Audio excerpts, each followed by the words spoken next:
बेंगलोर के अतुल सुभाष की राख अभी ठंडी नहीं हुई और इधर दिल्ली में एक और नया केस हो गया, सेम टू सेम ऐसा ही। लड़के का नाम है पुनीत खुराना। दिल्ली के मॉडल टाउन में रहने वाले पुनीत खुराना ने अभी भी सुसाइड किया है। वजह वही वाइफ, उसकी फैमिली मेम्बर्स। हालांकि उसका सेकंड मोशन होने वाला था, फर्स्ट मोशन उसका हो चुका था, इसके बावजूद भी उसको सुसाइड करना पड़ा। आइए जानते हैं कि ऐसी क्या कहानी थी उसकी, और सुसाइड उसने क्यों किया, किससे डर कर किया, क्या वजह थी, और अगर सेम टू सेम ऐसी सिचुएशन आपके सामने आ जाए तो आप इसमें क्या करेंगे, किस प्रकार से उससे बचेंगे ताकि आपको सुसाइड नहीं करना पड़े। नमस्कार दोस्तों, मैं हूं एडवोकेट धीरज कुमार, आपका स्वागत करता हूं आज की वीडियो में।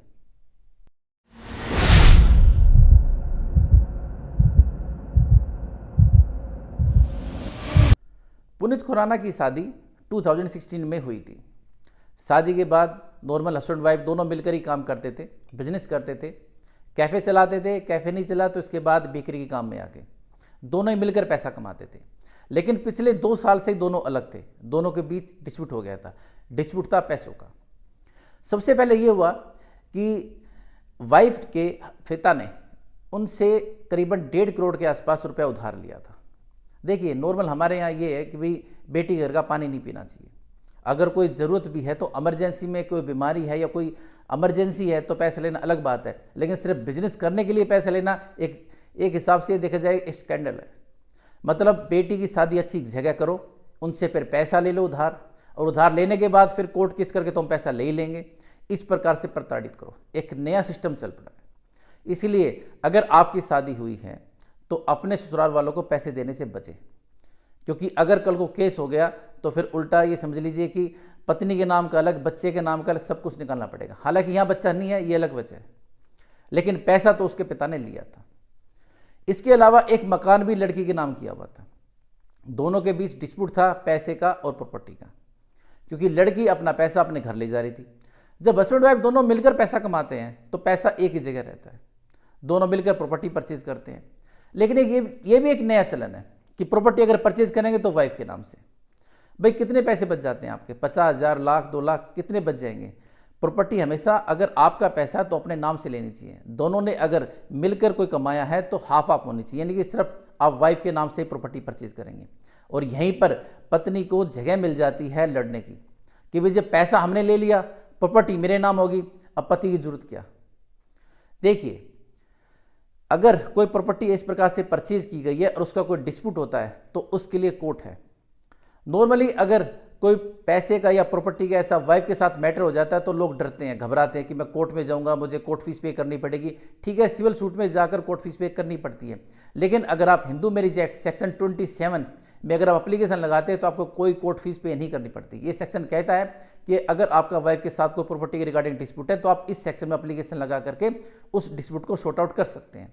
नॉर्मल अगर आपकी 1 करोड़ की प्रॉपर्टी है तो करीबन 10 लाख के करीब आपकी कोर्ट फीस चली जाती है, लेकिन इस सेक्शन में एप्लीकेशन लगाने से ऐसा कुछ नहीं होगा। सिर्फ नॉर्मली दिल्ली में केस है तो 100 रुपये, और दिल्ली के बाहर है तो नॉर्मली 10 रुपीज़ की आपको एक कोर्ट फीस लगानी है और आपका केस फाइल हो जाएगा। तो इस प्रकार से अगर आपके सामने कोई ऐसा डिस्प्यूट आ जाता है प्रॉपर्टी का तो इस सेक्शन में आपको जाना है, ना कि आपको नॉर्मल सिविल सूट रिकवरी के लिए जाना है।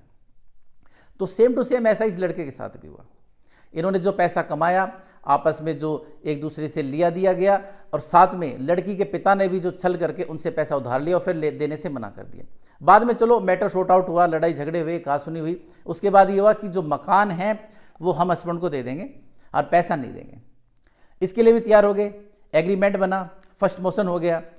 फर्स्ट मोशन होने के बाद फिर लड़की ने बैकफिट कर दिया, साफ स्पष्ट मना कर दिया। उसको कहीं से ज्ञान मिल गया कि भी अगर पैसा तेरे पास है, प्रॉपर्टी तेरे पास है, तू अपने पति को क्यों दे रही है, क्या वजह देने की, मत दे, कोर्ट क्या कर लेगी।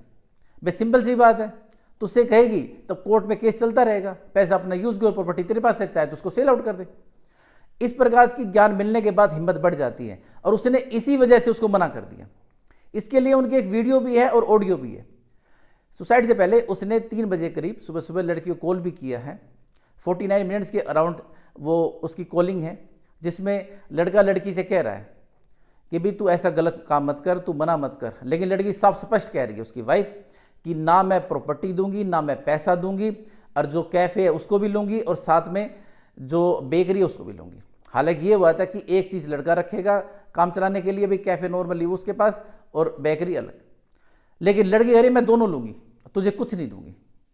और उसको बहुत गलत गलत गालियाँ भी दी जा रही है जो कि यहाँ डिफेंड नहीं की जा सकती है। इसके अलावा चिल्लाना, उसके पेरेंट्स के लिए बुरा भला कहना, ये सारी बातें हैं। इसके अलावा एक वीडियो और भी है जहाँ लड़की और लड़का दोनों बैठे हुए हैं, वहाँ भी लड़की चिल्ला रही है, गालियाँ दे रही है, बहुत ज़्यादा बदतमीज़ी से बात कर रही है। लड़का बल्कि शांत है, चुपचाप है, बर्दाश्त कर रहा है। तो नॉर्मल होता भी ऐसा ही है। लड़कियां जो अपनी बातें एक्सप्रेस कर देती है, कह देती है जो भी उनके मन में हो, जो भी बात हो। लड़के चुप रहते हैं, शांत रहते हैं, बर्दाश्त करते हैं, नॉर्मल चीज़ों को अपने तक रखते हैं। कुछ अगर गलत भी हो जाए तो कोशिश करते हैं कि उसको एडजस्ट किया जाए और इसी का फ़ायदा उठाया जाता है।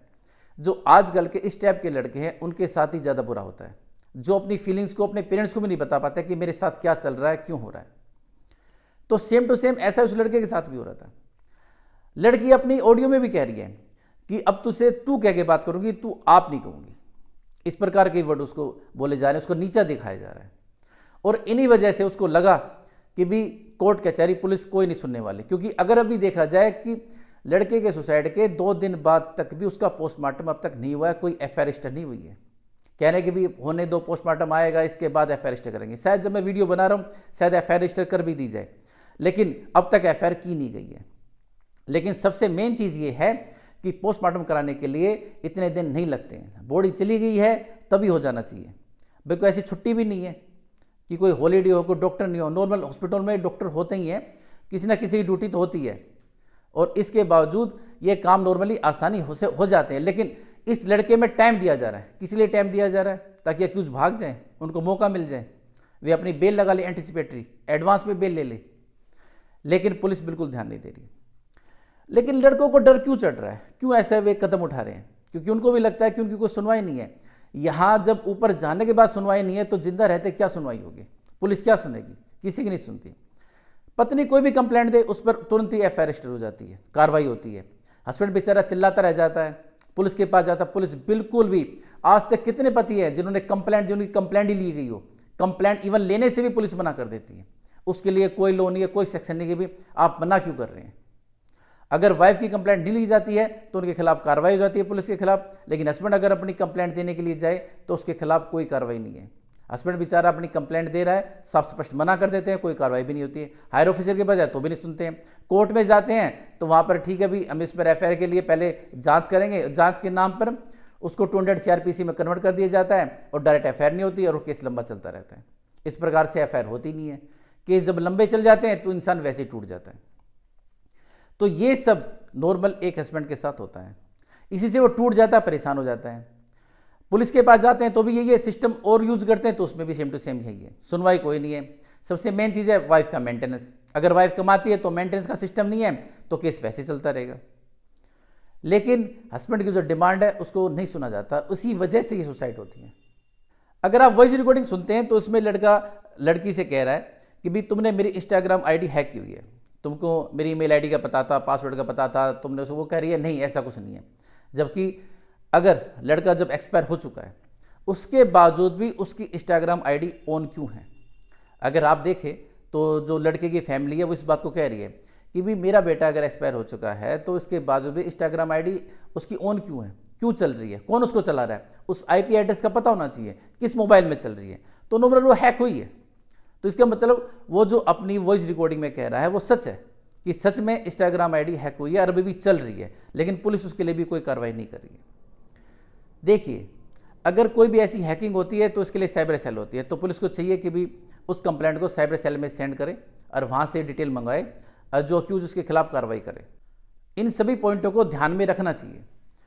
देखिए, शादी होकर के डिस्प्यूट होना आजकल एक आम चीज़ हो गई है। हालांकि जहाँ बच्चे होते हैं वहाँ डिस्प्यूट ज़्यादा बड़ा हो जाता है, क्योंकि वहाँ पर पेमेंट करनी पड़ जाती है, बच्चे का तो भाई खर्चा जाता ही जाता है। लेकिन जहाँ मैटर होता है कि सिर्फ वाइफ ही होती है और वाइफ अर्निंग है तो हस्बैंड का केस ज़्यादा मजबूत रहता है, क्योंकि वहाँ पर जो मंथली मेंटेनेंस होता है वो नहीं जाता है। हाँ, जहाँ पर ये लगे कि भाई हमारा पैसा उधार लिया हुआ है या फिर भाई उनके पास ज़्यादा गया हुआ है, वे हमको रिफंड नहीं कर रहे हैं, आपने ऑनलाइन पे किया हुआ है या आपके पास कोई ऐसा एविडेंस है जिससे ये सामने आता है कि भाई आपने मेरा पैसा लिया हुआ है, पत्नी ने लिया हुआ है या पत्नी के फैमिली मेम्बर्स ने लिया हुआ है, तो ऐसे में आप कार्रवाई कर सकते हैं। अगर आपके पेरेंट्स ने दिया हुआ पैसा तो रिकवरी सूट है, नहीं तो सेक्शन 27 HME है। अगर वाइफ गलत कर रही है तो इसके लिए झुकना नहीं चाहिए, दबना नहीं चाहिए, कोर्ट में जाना चाहिए। अगर आपको लगता है आपके केस लंबे चलेंगे तो उनको टाइम बाउंड कराना चाहिए, आर्टिकल 226 है। लेकिन इस प्रकार से हिम्मत नहीं हारनी चाहिए।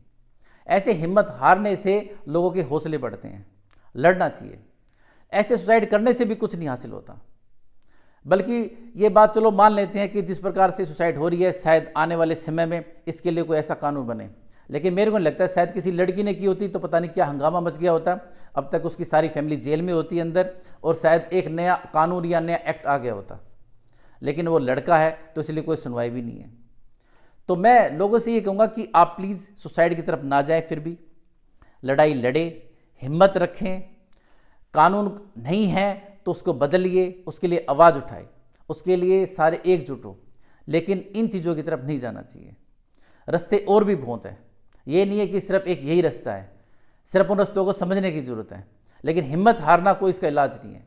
बाद में आपकी फैमिली उसको भी प्रताड़ित होना पड़ता है, और साथ में जो पत्नी है किसी प्रकार से अगर वो बच भी जाती है तो आपके जो एसेट्स है जो आपने मेहनत करके कमाए उनको वही यूज़ करती है। तो इन चीज़ों से बचना चाहिए। अगर कोई ऐसे हालात भी आपके सामने आते हैं तो उसका मतलब ये नहीं है कि आप ये रास्ता चुनें। इस रास्ते की बजाय लड़ना और मेहनत करना ज़्यादा अच्छा है। तो दोस्तों, आशा करता हूँ कि दोबारा ऐसा कोई देश के अंदर और ऐसा केस नहीं हो। आप ये मत सोचिए कि हमारे देश के अंदर ही ऐसा कानून है, फॉरेन में इससे भी ज़्यादा गए गुजरे कानून है। प्रॉपर्टी राइट्स है। आपने जितना मैरिड टाइम में कमाया सारा उसका 50% आपको वाइफ को देना पड़ेगा। इसके अलावा चिल्ड्रन के रिगार्डिंग भी ऐसे राइट है। वहाँ पर इससे भी ज़्यादा घटिया कानून है, इसलिए लोग वहाँ शादी नहीं कर रहे हैं। लेकिन यहाँ पर भी थोड़े कानूनों को में बदलाव की ज़रूरत है। नहीं तो आज जैसे कि फॉरेन में हो रहा है सेम टू सेम हमारे देश में भी होगा। हमारे देश में भी शायद लड़के शादी करना बंद कर देंगे, क्योंकि वहाँ पर कानून गलत बने हुए हैं। हमारे यहाँ कानून तो चलो गलत है ही है, बेशक उनसे कम गलत है, लेकिन उसका पालन भी नहीं होता। जो लड़कों के फेवर में है वो भी कानून ऐसे रखे रह जाते हैं। यहाँ पुलिस कंप्लेंट तक नहीं लेती तो आगे सिस्टम की तो बात ही छोड़िए। तो आशा करता हूँ आज की वीडियो आपको पसंद आएगी। तो मिलते हैं एक नई वीडियो में नई जानकारी साथ। तब तक के लिए नमस्कार।